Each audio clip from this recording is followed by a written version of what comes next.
also going to sign Spencer Dinwiddie to a one-year contract. He can spot start. He can play as a starter at different points. He can come off the bench. The Lakers have had interest in all these players. They had interest in bringing Spencer Dinwiddie back. So it's been 3 weeks since NBA free agency officially started, and some teams are filling out their final roster spots, whereas other teams are still trying to sign their first free agent. And man, as a Laker fan, this latest free agency signing kind of depresses me. So before we get to the content, we are less than 20,000 subscribers away from getting to 1 million subscribers. So do me a favor, check to see if you're subscribed if you want to help our channel grow. And now that we get all that out of the way, cue the intro.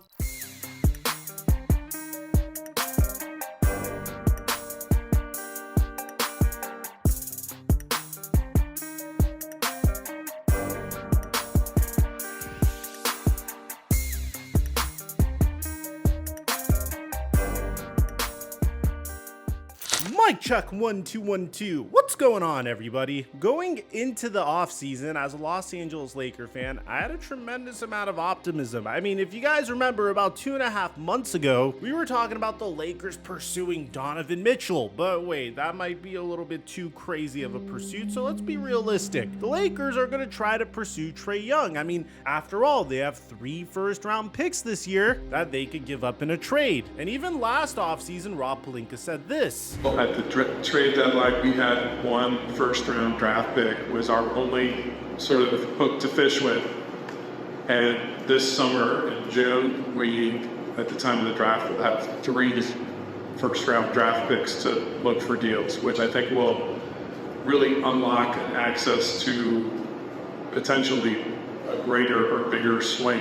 And we didn't want to shoot a small, bullet now that would only lead to very marginal improvement at the expense of making a much bigger and more impactful movement potentially in June and July. I mean, LeBron James was even willing to take a pay cut in order for the Lakers to pursue a marquee free agent. And there are plenty of free agents to choose from Klay Thompson to DeMar DeRozan. If you needed shooting, you could pursue Buddy Hield. If you needed more front court help, you could go after Jonas Valanciunas. The Lakers were also interested in Jeremy Grant. But alas, as the dust cleared, the Lakers didn't really have anyone that they were able to sign. DeMar DeRozan opted for the Sacramento Kings, and good on him for choosing the Sacramento Kings, because I think his opportunity to compete would be significantly greater as a member of the Sacramento Kings than it would have been for the Los Angeles Lakers, and that's just the truth. Jonas Valanciunas ended up joining the Washington Wizards of all teams, and Klay Thompson, as you all would know, would famously end up taking a pay cut just so he could sign with the Dallas Mavericks. Now, what the Mavericks could offer Klay Thompson is a chance to compete for a championship in a market that isn't nearly as toxic as the Los Angeles Lakers, which apparently influenced Klay Thompson's decision. He felt like going from the Golden State Warriors to the Los Angeles Lakers was pretty much joining the same team. You're playing with a Hall of Famer, playing for a toxic fan base, and I'll admit we could be pretty toxic, and it would be all for a team that was a first-round exit last year in the most competitive conference in basketball. Now, once Klay Thompson made his decision, LeBron James pretty much decided to sign for the full max minus like $2 or $3 million, so the Lakers could at least make sure that they're underneath the second apron. And believe me, LeBron James made sure we all knew about this sacrifice, making it sound like it was this great thing he decided to do by not handicapping the team he's currently playing for, so they would be able to aggregate contracts to help him get a better teammate throughout the regular season, if the opportunity ever arose. But eventually, as the offseason went by, we pretty much understood where the Los Angeles Lakers were. This was probably just gonna be LeBron James's swan song. This team did not improve at all whatsoever. As a matter of fact, they got way worse. Unless if JJ Redick is like Phil Jackson reincarnated, then there's a pretty good chance that the Lakers don't even make it to the playoffs this year. And this isn't based off of any type of bias. It's just, if you take a look at the Western Conference, each and every team got better except the Los Angeles Lakers. I mean, the OKC Thunder made the trade for Alex Caruso. The Denver Nuggets, I guess you could say, also got marginally worse because they lost Kentavious Caldwell-Pope, and and they added Russell Westbrook. The Minnesota Timberwolves made that trade for Rob Dillingham, but most importantly, were able to keep their general manager Tim Connolly. The Los Angeles Clippers did lose Paul George, but were able to retain James Harden. The Dallas Mavericks are one of the most improved teams in the Western Conference, and we're going to get to them in just a second. The Phoenix Suns still have the big three of Bradley Beal, Kevin Durant, and Devin Booker. The New Orleans Pelicans had DeJounte Murray donated to them. The Kings got DeMar DeRozan, and the Golden State Warriors essentially moved on from Klay Thompson for Buddy Hield, and if they could swing a trade for Lauri Markkanen, then I could see them catapulting into the top 6. That's before we mention how the Houston Rockets improved over the latter part of last season. The Memphis Grizzlies are going to get Ja Morant back this season, and they should be able to compete for a play-in spot at the very minimum. The San Antonio Spurs got Chris Paul, and the Los Angeles Lakers for the most part stood pat and lost some of their best players. Now, if at the very beginning Laker fans were hoping for Trae Young or Donovan Mitchell, eventually they were getting more realistic. Maybe we get DeMar DeRozan or Klay Thompson, or maybe we could get James Harden to come over. And as time went on, what Laker fans were hoping for got a little bit more and more sad. Eventually we got to the point where we thought, hey,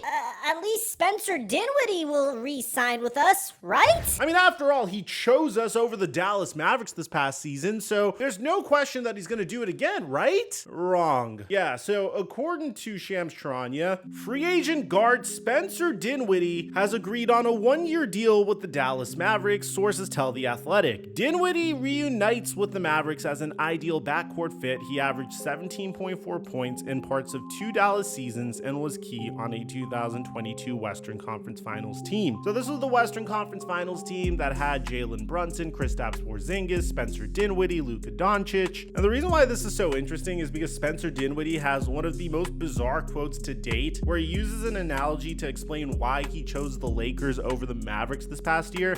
I'll give y'all something funny that I told my people, because I'm fairly candid.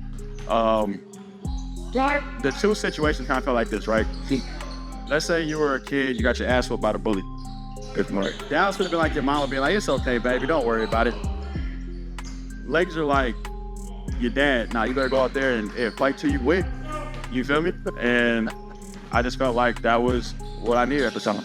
You feel me? So I'm a big believer in kind of do what you need to do whatever time it is, and so that's how I felt about it. So I guess this is his way of saying that the Los Angeles Lakers were like a deadbeat father to him, because I really can't explain it in any other way. Anthony Irwin explains why the Los Angeles Lakers lost out on Spencer Dinwiddie, and it makes a lot of sense. Dinwiddie was pretty much the Lakers' backup plan in the event that they decided to trade D'Angelo Russell. Had the Lakers found a trade partner for D'Angelo Russell, Dinwiddie was an option on the minimum. He was interested in returning too. As it looks like Russell will be on the roster next year, Dinwiddie couldn't sit around and wait forever. So pretty much the Los Angeles Lakers are going to be asking a first-time head coach to be the sole difference maker between being a play-in team last year and a championship contender this year. So far, the only additions the Lakers have made are Dalton Knecht, which again, incredible draft pick by the Los Angeles Lakers, incredible value at number 17, and Bronny James, who I will admit had a nice little improvement towards the end of his summer league career, but obviously not a day one difference maker. And that aside, I honestly can't blame Dinwiddie from choosing the Dallas Mavericks over the Los Angeles Lakers. I mean, you're playing with a generational talent in Luka Doncic, a man with championship experience in Kyrie Irving, a team that has been constructed remarkably around Luka Doncic, a man that has won a championship as a player for the Dallas Mavericks and Jason Kidd. I mean, the Mavericks seem to be perfectly constructed, and on top of that, Spencer Dinwiddie will have a larger role playing for a team that has championship aspirations, that has a greater likelihood of winning an NBA championship, in a state that isn't going to tax him as heavily. I mean, it's a no-brainer. I mean, this is what I said for Klay Thompson as well. Playing for the Los Angeles Lakers isn't as attractive of a destination as it used to be. And in this particular instance, it seems like it's a no-brainer to play for the Mavericks over the Lakers. I can't really blame anyone. When the Mavericks lost in the NBA Finals, a part of me wondered what it was going to take for them to make it back to the NBA Finals. Part of me felt like maybe it was a fluke for them to even appear in the NBA Finals. And that's nothing against the Dallas Mavericks. I just wondered what would have happened if they faced off against the Denver Nuggets or the OKC Thunder. They had a very difficult path to the NBA Finals, but would they match up with the other top Western Conference teams as well as they had against the Minnesota Timberwolves? And now after the offseason they had, there's no question in my mind that not only are they the top team to make it back to the NBA Finals, but they have a very good chance of winning an NBA NBA Finals. Nico Harrison deserves a lot of credit for the offseason that the Mavericks had. He didn't overpay anybody. He drafted well last offseason as well. He not only allocated his budget properly, but he filled it with savvy veterans that are more than capable of getting the Mavericks over the hump. So let me know in the comment section down below, if you're a Maverick fan, how do you feel about your team's offseason? If you're a Laker fan, how do you feel about your team's offseason? Aside from that, I'm your boy Mike, and I'm dropping our mic until our next upload.